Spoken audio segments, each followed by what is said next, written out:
He had finally found truth that he'd been searching for in his songs, that he'd been trying to get from his family and from the world around him.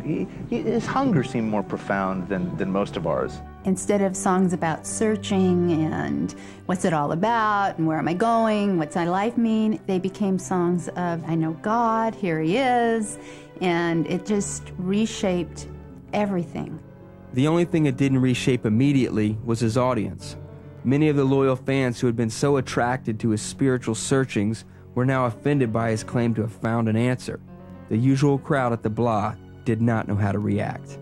This is when Keith was on stage talking about how Jesus had changed his life. He thought, look, the church has enough music. They don't need my music. They've got plenty of music. I want to go out and sing to people who are searching just like I was. His songs had to do with spiritual things, but never like this night. He was always sort of an evangelist in one way or another with whatever it was, and now he became like just super evangelist. So after the first set, I walked out. I thought, forget this. And he followed me out and he said, you know, what's wrong? And I said, I can't believe that you use this like a church. I was just, so we walked around the whole block, and he, told me about how Jesus changed his life, and I told him I didn't want my life changed. His motives were good, but there was no tempering. I mean, we were like 2 weeks old in the Lord. That was the beginning of what I used to call Bible study battles, because it went on for about 2.5 years. My process of conversion, I think, was over that course of those couple of years, from when he became a Christian in 75 to when I became a Christian in 77. Keith's intense personality and immaturity as a believer were a volatile combination. He realized he was offending people for the wrong reasons. Lord, he wrote in his journal, change me, get rid of my radical tendencies. Help me control my overwhelming enthusiasm. People get wary if I go off the deep end instead of showing them I care. And I watched this guy just take this fast track. He finally found the truth, so he wanted everybody to know what he'd found, and he came on heavy. It was a wonderful thing, and then quite often it could give you an Excedrin headache. And he even, went back to Randy, who had initially invited us to the Bible study, and started telling Randy how, well, you need to live your life like this, and the Bible says this. He'd want to say, look, man, why don't you, live what you believe? I'm trying. It's not easy being human, I'm glad it's better for you. And there were times when I want to say, Keith, they made duct tape in rock and roll for a good reason. And one of them is to put this on your mouth. They had some arguments, too, that I go, oh, no, they're fighting again. I know you mean well, but look, put this on your mouth, go to your prayer closet, and come back and talk to me in about 3 years, okay?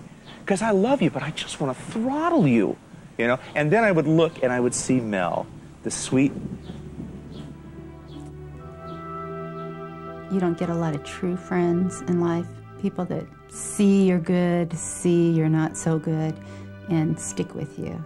And Randy was that kind of friend to Keith, and he's been that kind of friend to me for years. As a young believer trying to imitate Christ, Keith's forceful manner began to collide head-on with his desire to serve others.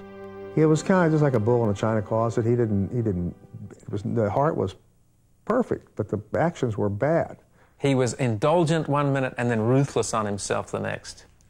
And that's a difficult temperament to live with. That's like riding rapids in your own emotions. People would get very angry because he was the head of the line wherever there was a line. His zeal quite often got ahead of his own emotional and spiritual maturity. Keith's friends knew that he was sometimes abrasive, but always genuine. He took the gospel seriously and had the audacity to try to put the teachings of Christ into practice. If that meant life had to become messy, then so be it.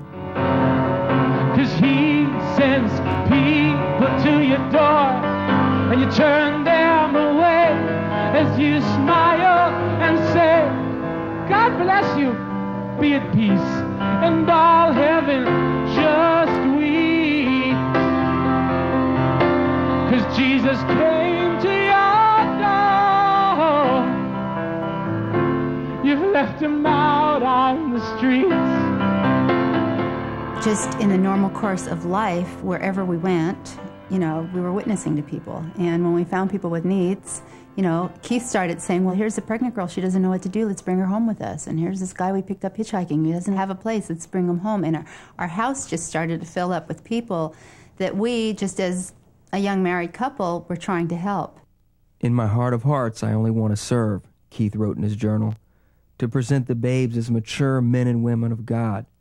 I want more than anything to pour myself out for them, for Jesus. And he'd win them to Christ on the street, and they'd come live with him because they didn't have any place else to go. A lot of them were runaways. You know, there he was trying to have Bible studies and to help these people. It was kind of a mid-'70s version of a 60s hippie commune. Keith was progressively surrendering more of his life to God, but his music career remained a huge question mark. Keith had banged on every door in Hollywood to try and get a deal. All he had to do is whisper in the valley that he was going to be somewhere, and it would just jam. He's ready to go out there with Elton John and all those people, same kind of craft, same kind of skill, charismatic, powerful. I sat with him through a lot of auditions. You just go in and sit right there, play for the record company executives, and they're either, you know, thumbs up, thumbs down. I couldn't understand why he wasn't getting thumbs up. He didn't need drums, guitars, backup singers. He just blew you away with he and the piano. And the last big audition that he had was with Clive Davis, who was in New York, and they flew him out from California, and he thought, this is it. You know, I mean, Clive Davis, so I'm at the top right now. He went in, auditioned for him. He called me up. He said, it didn't go well. That was a defining moment. He had a whole pop music career planned, but God had told him he was supposed to be in the ministry. He'd been wrestling now for a while. Does God want me to sing and make albums for Christians, or does he want me to continue trying to go out and sing to the world? He didn't really want to do it. He'd been groomed to be a star. And when he wasn't signed, he just said, well, I'm going to do a Christian album then. He's brought me low so I could know the way to reach the heights, to forsake my dreams, my self-esteem, and give up all my rights. I said, what do I have to do to sign you to Sparrow Records? For Keith, it was like the end of a lifelong quest. You really belong on Sparrow. He says, probably so. That's where my friends are, and I know the kind of thing you're doing, and I'd really like to be on Sparrow. He viewed, at that time, Christians and that Christian music, per se, as well, it's going to be really low budget, you know, it won't sound that well, and not that many people are really going to be able to hear the message of my heart. So I sat there and worked out a contract with Keith on the back of a napkin. Once Keith realized that that was God's will, he got very excited about it and really wanted to do it. I mean, he knew it was God. So Keith signed with Sparrow, even though he was offered, I think, more money for some other people. He was very good. Of course, little did we know at that point that, you know, God would use it the way that he did. As Keith embraced the new path that was opening for him, he found unexpected freedom and a sense of calling. It was a time of intense chemistry and creativity. Our house was really just this hub of musical energy. Everybody was writing. So Todd came over one day with, and showing each other what he working on. So Todd had this song and played it for Keith. Keith loved the chorus. Your Love Broke Through. I mean, he loved the music to it. And said, let's keep the chorus. We need another verse. And the phone rings. And I pick it up, and it's Keith. And he's going, Randy, Todd Fishkin came by with this beautiful chorus melody, and I've been working on the verse melody, and you just got to come over and write the lyrics. God just told me that you're the guy, and he's just going to do wonderful things with this song, and you got to come over right now. And at this point, I was just like holding the phone away, going, it's Keith. A really short time after that, Randy dropped in. As I drove up into the driveway, I could already hear him. And the music room was down the hall and sort of like toward the back of their house. So Keith sat down and played it for Randy. He just said, Randy, okay, listen to this.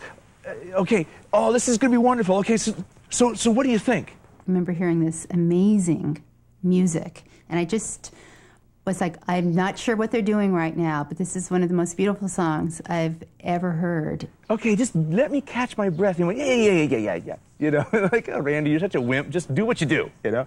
And I went, oh, all right.